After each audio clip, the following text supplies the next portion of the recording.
Assalamualaikum warahmatullahi wabarakatuh. Waalaikumsalam warahmatullahi Waalaikumsalam wabarakatuh. warahmatullahi wabarakatuh. Selamat siang, Bu Nur, Pak Teddy. Hari ini Pak Teddy sebagai coach, Bu Nur sebagai coachee akan melakukan praktek coaching. Dalam coaching ini harus ada 3 kompetensi inti yang harus dilakukan oleh seorang coach. Yang pertama adalah present. Present itu adalah kehadiran penuh. Yang kedua, mendengarkan aktif dari coachee.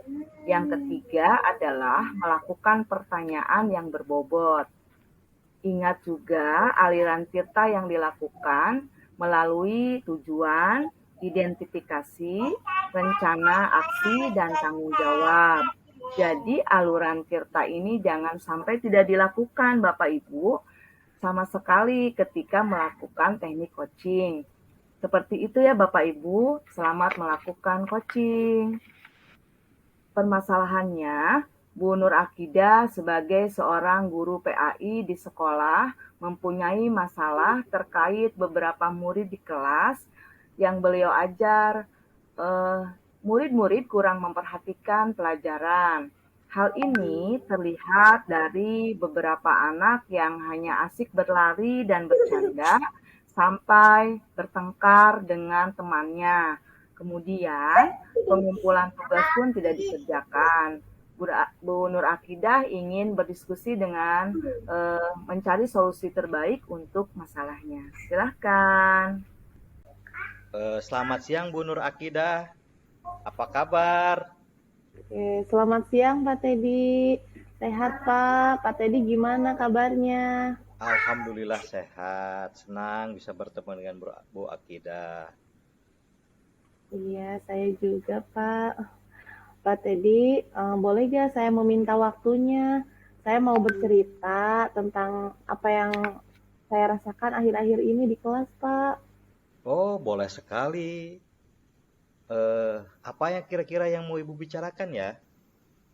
Iya, begini Pak Teddy, akhir-akhir ini di kelas saya ada beberapa murid yang saya ajar itu kurang memperhatikan pelajaran dari saya. Nah, hal ini bisa dilihat sampai mana. Kemudian juga dalam pengumpulan tugas kadang tidak dikerjakan, Pak. Oh, begitu ya Bu ya. Nah, kira-kira dari obrolan kita nanti apa sih yang ingin Ibu harapkan? Jadi saya itu berharap bisa ada solusi atas permasalahan saya tentang perhatian beberapa murid yang saya ajar, Pak. Oh, gitu ya Bu ya. Baik Bu. Gini Bu, menurut Bu Nur Akidah, hal-hal apa saja sih yang membuat beberapa murid Ibu kurang memperhatikan dalam pembelajaran yang Ibu ajarkan? Kalau saya yang pertama itu murid itu belum lancar membaca dan menulis, Pak. Nah, sehingga pembelajaran berlangsung mereka ketinggalan dan jadi tidak memperhatikan, malah asik berlarian, menggoda murid yang lain. Dan pembelajaran saya sepertinya kurang memperhatikan kebutuhan murid yang berbeda-beda, Pak. Saya memberikan pelajaran yang sama, juga metode yang sama terhadap semua murid di kelas. Mungkin itu, Pak. Oh, begitu ya Bu ya. Nah, kira-kira menurut Ibu, apa saja yang membuat murid Ibu memperhatikan pembelajaran Ibu dengan baik dan juga mengerjakan tugas dengan baik, Bu? Kalau berdasarkan saya kemarin belajar sih, Pak, mungkin murid-murid perlu pembelajaran yang berdiferensiasi.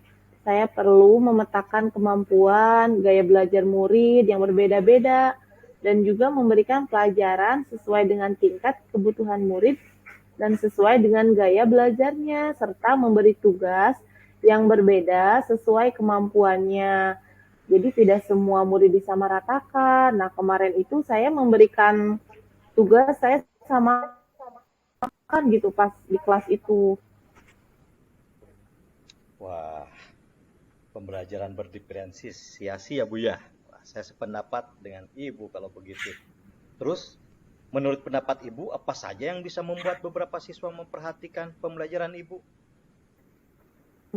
Menurut saya, pembelajaran itu harusnya berpusat pada murid.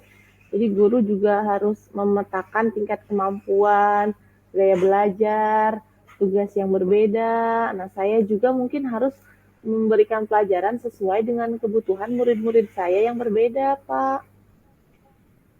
Oh gitu Bu ya.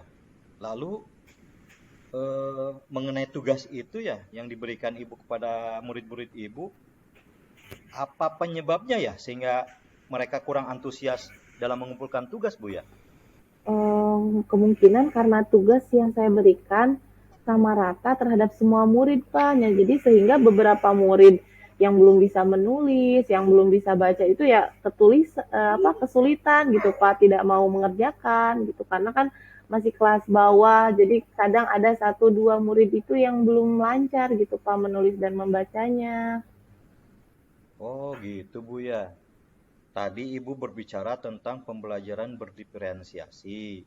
Apakah pembelajaran itu sudah Ibu laksanakan apa belum Bu ya? Belum, Pak. Nah, menurut Ibu perlu tidak pemetaan, kemudian baru penyusunan langkah-langkah dan baru memutuskan sumber dan juga asesmen? Perlu, Pak. Selama ini saya memang kurang memperhatikan perbedaan murid. Saya menyamaratakan semua murid, Pak. Oh gitu. Eh, adakah cara ya menurut Ibu atau langkah-langkah agar Ibu dapat melakukan pembelajaran sesuai dengan kebutuhan murid yang berbeda, Bu? Ada, Pak. Nah, kebetulan saya tuh baru inget ya, saya tuh pernah belajar tentang pembelajaran berdiferensiasi, Pak, dengan langkah-langkah. Yang pertama, pemetaan meliputi berbagai unsur yang terdiri dari gaya belajarnya, terus nama lengkap, tipe kecerdasan majmuk, serta beragam lingkungan belajar peserta didik. Kemudian yang kedua, melakukan penyusunan pada langkah pembelajaran berdiferensiasi seperti eh, apa misalnya jenis diferensiasi yang digunakan dari aspek proses dan produk sehingga beberapa kegiatan dasar yang disusun yakni kegiatan pendahuluan, inti, kegiatan dan juga penutup.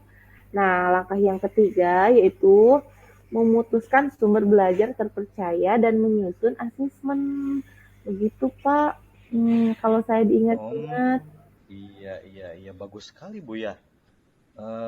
Saya yakin bahwa bila Ibu bisa menggunakan pembelajaran berdiferensiasi yang sudah Ibu sebutkan langkah-langkahnya tadi, yang sesuai dengan kebutuhan murid, pasti akan membuat beberapa murid yang tidak memperhatikan pelajaran menjadi memperhatikan pelajaran yang Ibu sampaikan dan mengerjakan tugas dengan baik ya Bu ya. Iya, Pak. Nah, jadi sekarang kira-kira apa rencana Ibu ya untuk menyelesaikan masalah ini?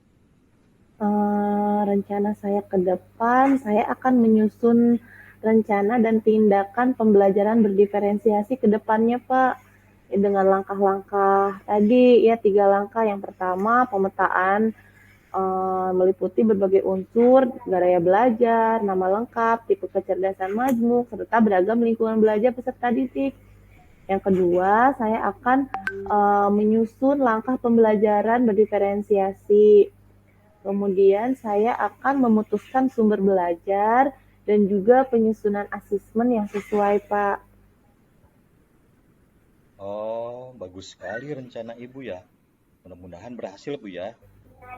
Terus, apa komitmen Ibu terhadap rencana ini Bu? Nah, saya berkomitmen untuk selalu membuat rencana pembelajaran yang berdiferensiasi, yang menyesuaikan sumber metode media, yang mengasihkan sesuai dengan kebutuhan anak yang berbeda-beda, juga asesmen yang berbeda sesuai dengan kebutuhan atau tingkat kecerdasan siswa. Nah, selain itu, saya akan menggunakan banyak sumber belajar untuk eksplorasi materi sehingga murid-murid saya dapat menjalankan mereka belajar. Saya akan membuat murid-murid saya senang dalam kegiatan eksplorasi materi. tanpa ada unsur paksaan.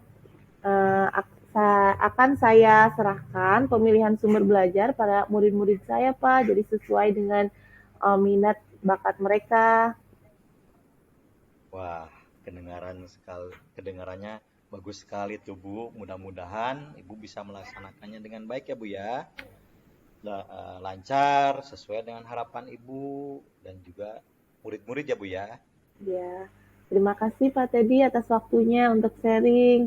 Saya sekarang merasa lega ya Pak Teddy, akhirnya setelah coaching bersama Bapak, saya dapat menemukan solusi dari masalah saya ini Pak. Terima Iya kasih Bu, ya Pak Teddy sama-sama. atas Saya juga senang. Iya, waktunya. sama-sama. Baik, Pak Teddy dan Bu Nur Akidah, terima kasih tadi. Teknik coachingnya sangat bagus, sangat mengena sampai kepada titik temu solusi yang dituju. Saya melihat presensinya juga kehadiran penuh yang Bapak Ibu tunjukkan. Bapak tadi sudah mendengar aktif, lalu fokus dengan menggunakan rasa. Dan Bapak lebih banyak mendengarkan daripada berbicara, Pak. Seperti yang saya lihat tadi. Bapak juga mengeluarkan pertanyaan-pertanyaan yang berbobot. Nah, sambil kita evaluasi, Pak, tirtanya yang Ibu gunakan pada Bu Nur Akidah secara garis besarnya. Iya Bu, saya tadi berusaha untuk menjadi seorang coach yang eh, berusaha untuk menerapkan pola tirta Bu, yaitu saya berfokus pada tujuan, kemudian identifikasi masalah, kemudian saya juga menggali rencana aksi dari Koci, dan saya mendengarkan komitmen dan tanggung jawab dari Koci itu sendiri, sehingga pada akhirnya Koci bisa menemukan solusinya dan sekarang tinggal melaksanakannya. Jadi begitu Bu. Kalau saya lihat kegiatan coaching tadi yang Ibu lakukan sangat bagus. Kalau dilihat dari skala 1 sampai 4, saya kasih 4 untuk coaching ini. Sukses selalu buat Ibu Nur Akidah dan Pak Teddy. Sampai ketemu lagi. Terima kasih banyak atas kesempatan pada hari ini bertemu di room ini. Assalamualaikum warahmatullahi wabarakatuh.